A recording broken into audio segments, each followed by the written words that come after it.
In November 2022, a truly horrific crime brought a small college town to a standstill. 4 students murdered in their own home. And for the police, no weapon, no suspect, no clear motive. For weeks, this case went completely cold. But then, a digital trail and one single fatal mistake led investigators to a suspect that nobody could have ever imagined. So how did they unravel a case that seemed destined to become a mystery forever? Let's break it down.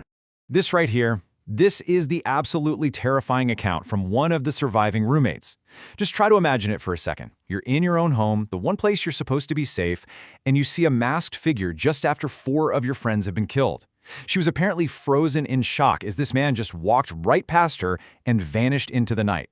So our story starts in Moscow, Idaho. It's one of those classic college towns where everyone feels pretty safe. And at the heart of it all is this rental house on King Road, home to 6 students. On the night of November 12th, they were just doing what college kids do.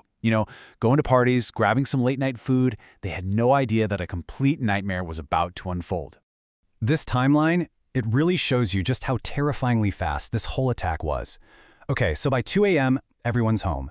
Just 2 hours later, one of the roommates hears strange noises, crying, a man's voice. And then, in a brutal 25-minute window, 4 students, Kaylee, Madison, Xana, and Ethan, are all murdered. The killer is gone, and then an eerie silence hangs over that house for almost 8 hours before the horror is finally discovered. The aftermath was just pure chaos. The police had this horrific crime scene, but they kept the details incredibly quiet.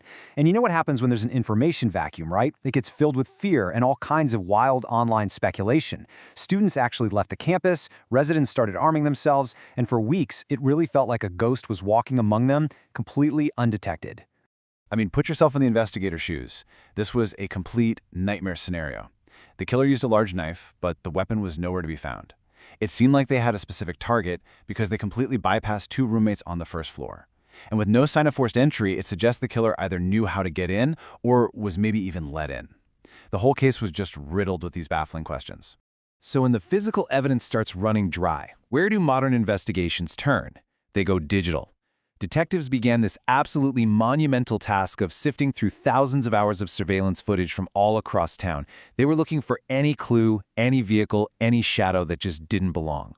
And that was the huge challenge, right? The killer moved under the cover of darkness. But in our world of doorbell cameras and gas stations that never close, well, even darkness has eyes. Investigators were looking for a needle in a digital haystack, trying to find that one single vehicle that could connect them to the crime. So how'd they pull it off? Well, police started methodically stitching together sightings of this one car, a white Hyundai Elantra. And it wasn't just there once. No, it passed the house 3 times before stopping on the 4th pass, right around the time the murders began. Then, at 4:20 a.m., it's seen on camera speeding away. They followed its digital breadcrumbs all the way to Pullman, Washington, home to another university just a 15-minute drive away. Now, a car is a great lead, but it's not enough to make it arrest. But inside that house, in the middle of all that horrific violence, the killer made one single, fatal, almost arrogant mistake. In his rush to commit the so-called perfect crime, he left something behind that would unravel everything.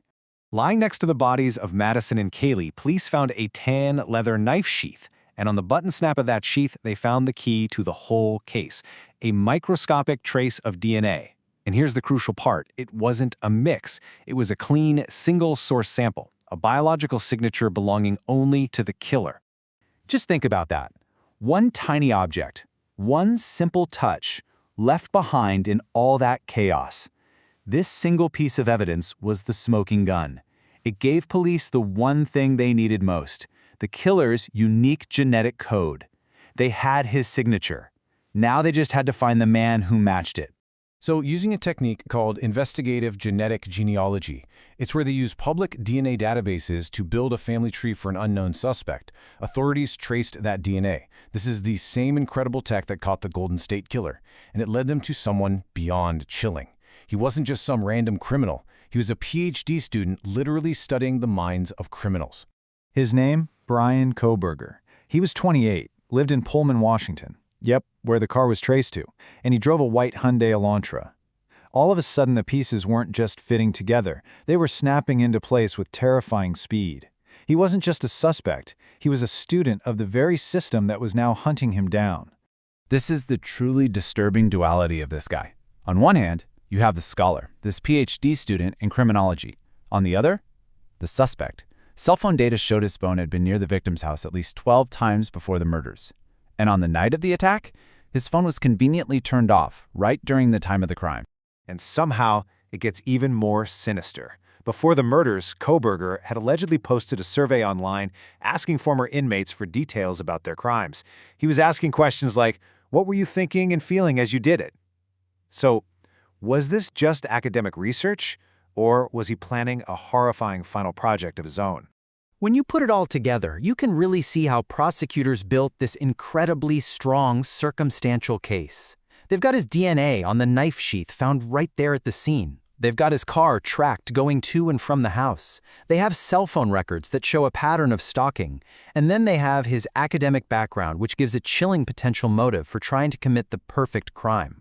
The FBI had been tailing Kohberger for weeks. They followed him as he drove cross-country with his father for the holidays. He was under constant surveillance.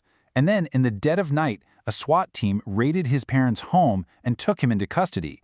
The ghost that had been haunting Moscow was finally caught.